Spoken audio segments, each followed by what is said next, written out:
உருளைக்கிழங்குல இவ்வளோ விஷயம் இருக்கா அப்படின்னு நீங்க ஆச்சரியப்படத்தக்க வகையில இந்த வீடியோ இருக்கும். முதல்ல உருளைக்கிழங்கு அதிக சாப்பிட்டால் என்ன ஆகும்? மண்ணுக்கு அடியில விளையக்கூடிய காய்கறிகள்ல உலகம் முழுக்க விளைவிக்கப்படக்கூடிய முதன்மையான காய்கறி அப்படின்னா அது உருளைக்கிழங்கு தான்.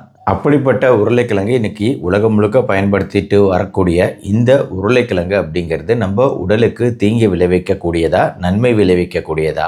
இப்போ உருளைக்கிழங்கு பொறுத்த வரைக்கும் ஒரு பக்கம் நம்மளுக்கு மசால் தோசை இருக்கு, பூரி கிழங்கு மசாலா கிழங்கு இருக்கு, பேக்டு பொட்டேட்டோ அப்படின்னு சொல்லிட்டு நம்ம உருளைக்கிழங்கு ஒரு வகையான அவித்தல் முறையில சமைச்சு சாப்பிட்றோம். உருளைக்கிழங்கு பொரியல் செஞ்சு நம்ம தயிர் சாதத்துக்கு எடுத்துட்டு போறோம். குழந்தைகளுக்கு பொதுவாக டிஃபன் பாக்ஸில் ஒரு பக்கம் தயிர் சாதம், இன்னொரு பக்கம் உருளைக்கிழங்கு பொரியல் கொடுத்துடுறோம். மேலும் உருளைக்கிழங்குல பயன்படுத்தி நம்ம உருளைக்கிழங்கு குழம்பு, சாம்பார் வைக்கிறோம். ஆக உருளைக்கிழங்கு இந்த வகையில நம்ம சாப்பிட்றோம். இன்னொரு பக்கம் இதை நம்ம இந்த பிரெஞ்சு ஃப்ரைஸ் அப்படிங்கிற முறையில நம்ம ஃப்ரை பண்ணி சாப்பிட்றோம். இல்ல நல்லா பொரிது அதை மொறுமொறுன்னு சாப்பிட்றோம். அதை மேலும் சுவையூட்டும் வகையில சிப்ஸ் ஆக்கி சாப்பிட்றோம். சிப்ஸ்ல டொமேட்டோ, லெமன் ஃபிளேவர் போட்டு சாப்பிட்றோம்.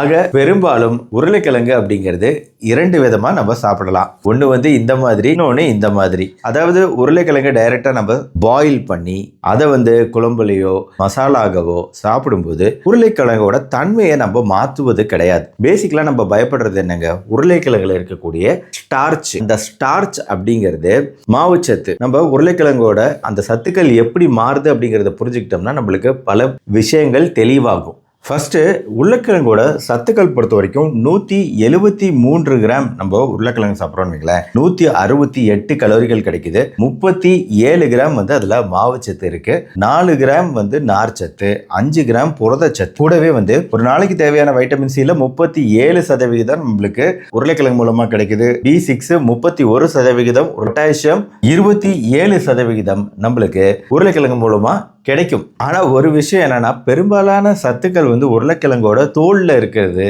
அப்படிங்கிறது ஒரு விஷயங்க. தோலோட சேர்த்து சாப்பிடுவது நல்லது அப்படின்னு. அதனால உருளைக்கிழங்கு பொரியல் செய்யும் போது நம்ம நல்லா கழுவின பின்னாடி தோலை நீக்காமையே கட் பண்ணி நம்ம சமைச்சோம்னாலும் நல்லதுதான். ஆனா இப்போ பிரச்சனை என்ன தெரியுங்களா? இப்போ உருளைக்கிழங்கு எப்படின்னா, இப்போ பேக்கரிக்கு மைதா மாவு மாதிரி சமையல் ரூமுக்கு உருளைக்கிழங்குன்னு சொல்லலாம். அதாவது பேக்கரியில மைதா இருந்துச்சுன்னா அது ஒரு ஆல் பர்பஸ் ஃப்ளோர். மைதா மாவு அந்த அளவுக்கு ஒவ்வொரு விஷயத்துக்கு ஏற்றாப்புல பொரிப்பதற்கோ, திட உணவா ஆக்கிறதுக்கோ, திரவ உணவா லிக்விடா ஆக்கிறதுக்கோ எல்லாத்துக்குமே மைதா ஒத்து வரும். அதே மாதிரி இந்த உருளைக்கிழங்கு அப்படிங்கிறதும் பல விஷயத்துக்கும் பல்வேறு வகையிலையும் நம்மளால பயன்படுத்த முடியுது அப்படிங்கறத இதுல கூடிய விஷயம். அதனாலேயே இதோட தன்மையை மாற்றும் விதமா சம்டைம்ஸ் இந்த மாதிரி நம்ம சாப்பிட ஆரம்பிச்சிடுறோம். இதை பொரிச்சு சிப்ஸ், பிரெஞ்சு ஃப்ரைஸ் இந்த மாதிரி ஆக்கும்போது அதுல சேர்க்கப்படக்கூடிய எண்ணெய், இந்த கலோரி அளவு இருக்கு பாத்தீங்களா? நார்மலா 173ல 168 அப்படிங்கிறது இந்த பக்கம் இருக்கக்கூடிய ஆவியில் வேக வைக்கப்பட்டு மசாலா செஞ்ச உருளைக்கிழங்குக்கு தான் இந்த தன்மைகள்.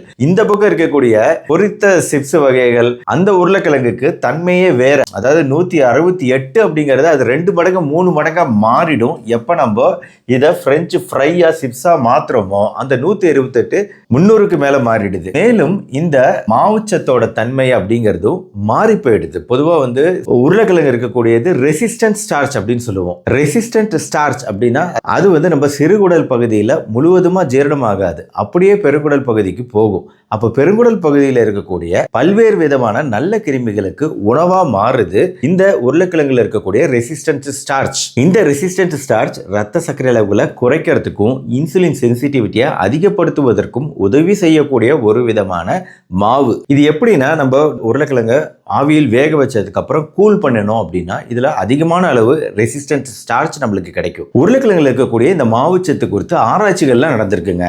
அதாவது ஒரு நாளைக்கு 30 கிராம் ரெசிஸ்டன்ட் ஸ்டார்ச் கொடுத்து பார்த்துருக்காங்க பேஷண்ட்டுக்கு. ஒரு மாசத்துக்கு 30 கிராம் இந்த உருளைக்கிழங்குல இருக்கக்கூடிய ரெசிஸ்டன்ட் ஸ்டார்ச் கொடுக்கும்போது இன்சுலின் சென்சிட்டிவிட்டி அப்படிங்கிறது 33% அதிகரிக்கிறதா நம்ம ரிசல்ட் சொல்லுது, ஆராய்ச்சியோட ரிசல்ட். இன்சுலின் சென்சிட்டிவிட்டி அதிகரிக்குதுன்னா சர்க்கரையினால எரிக்கப்படுதுன்னு போகுதுன்னு அர்த்தம். இன்னொரு ஆராய்ச்சியில் ஒரு நாளைக்கு 50 கிராம் அளவுக்கு இந்த உருளைக்கிழங்கோட ஸ்டார்ச் கொடுத்து பார்க்கும்போது பேஷண்ட்டுக்கு பசி எடுக்கும் தன்மை நல்லா குறையுது, சட்டைட்டி வயிறு நிரம்பிய உணர்வு அதிகமாகுது, வயிறு ஃபுல்னஸ் அதிகமாகுது, இதனால மேலும் அதிகமாக சாப்பிடக்கூடியது அப்படிங்கிறது குறையுது. உணவோட அளவுகள் குறையும் போது நம்ம உடலுக்கு அது நன்மை தானே, நம்மளோட ஜீரண மண்டலமும் நல்லா இருக்கும் இந்த மாதிரி நம்ம சாப்பிடும்போது. ஆக இந்த மாதிரி ஆராய்ச்சியில இவங்க பயன்படுத்தியது பாயில்டு பொட்டேட்டோஸ் அப்படின்னு சொல்லக்கூடிய வேக வைக்கப்பட்ட உருளைக்கிழங்குல இருந்து தான் இந்த ஸ்டார்ச் எடுத்து பயன்படுத்தி பார்த்துருக்காங்க. அந்த வேக வைக்கப்பட்ட உருளைக்கிழங்கு தான் உங்களுக்கு இந்த வயிறு ஃபுல்னஸையும் பசியை குறைச்சும் உடம்புக்கு சத்துக்களை கொடுத்தும் பல்வேறு நன்மைகளை செய்யுது. ஆனா இதே விஷயம் தலைகீழா மாறுது. நம்ம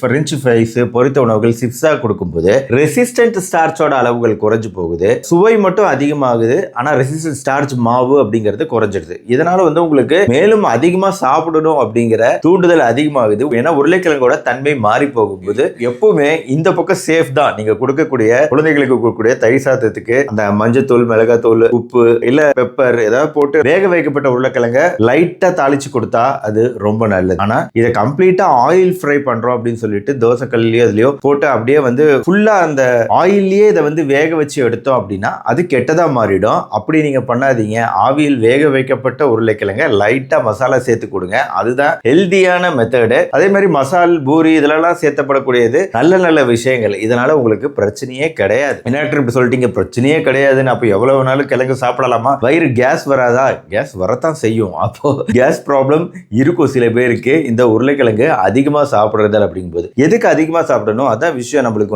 100-150 கிராம் அப்படிங்கிற அளவு போதும். எதையுமே அளவுக்கு மிஞ்சினால் அமிர்தமும் நஞ்சு தான். அந்த மாதிரி இதுவுமே ஒரு லிமிட்டா எடுத்துக்கிட்டோம் அப்படின்னா எந்த பிரச்சனையும் வராது. ஆக இப்ப உங்களுக்கு புரிஞ்சிருக்கும்னு நினைக்கிறேன். சரி, அப்போ உருளைக்கிழங்குனால இந்த கேஸ் ட்ரபிள் இதெல்லாம் தான் பிரச்சனைங்கிறீங்க. அப்புறம் சமைக்க முறையில கரெக்டா இருக்கணும் அப்படிங்கிறீங்க.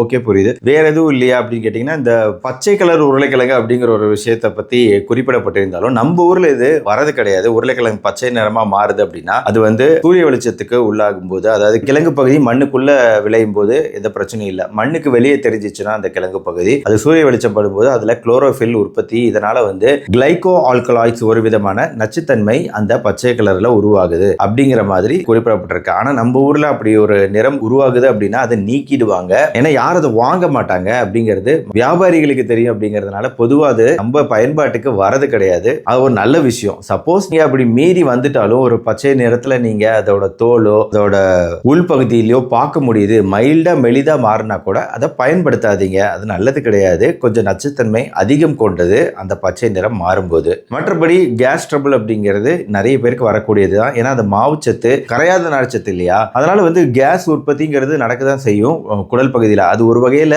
நம்மளுக்கு நன்மை, நம்ம குடலோட ஆரோக்கியத்துக்கு நன்மை தான் அது. ஏன்னா அந்த பாக்டீரியா கிருமிகள்லாம் அதை சாப்பிட்டு டைஜஸ்ட் பண்ணி விடக்கூடிய கழிவுகள் உங்களுக்கு கேஸ் ஆகுது. அதனால பெரிய பிரச்சனை ஒன்றும் கிடையாது. ஆக உருளைக்கிழங்கு குறித்த இந்த தகவல்கள் உங்களுக்கு உருளைக்கிழங்கு குறித்த பயத்தை போக்கி நம்ம இதையும் கொஞ்சமா உணவுல சேர்த்துக்கலாம் அப்படிங்கிற நம்பிக்கையையும் தைரியத்தையும் தந்திருக்கோம் அப்படின்னு நம்புறேன். இந்த வீடியோ பிடிச்சிருச்சா லைக் பண்ணி ஃப்ரெண்ட்ஸ் ரிலேட்டிவ்ஸ் ஷேர் பண்ணுங்க. நம்ம சேனல் டாக்டர் கார்த்திகேயன். இது வரைக்கும் சப்ஸ்கிரைப் இல்லைனா சப்ஸ்கிரைப் பண்ணி ஃபாலோ பண்ணுங்க. மறுபடியும் நாளைக்கு பார்ப்போம். நன்றி, வணக்கம்.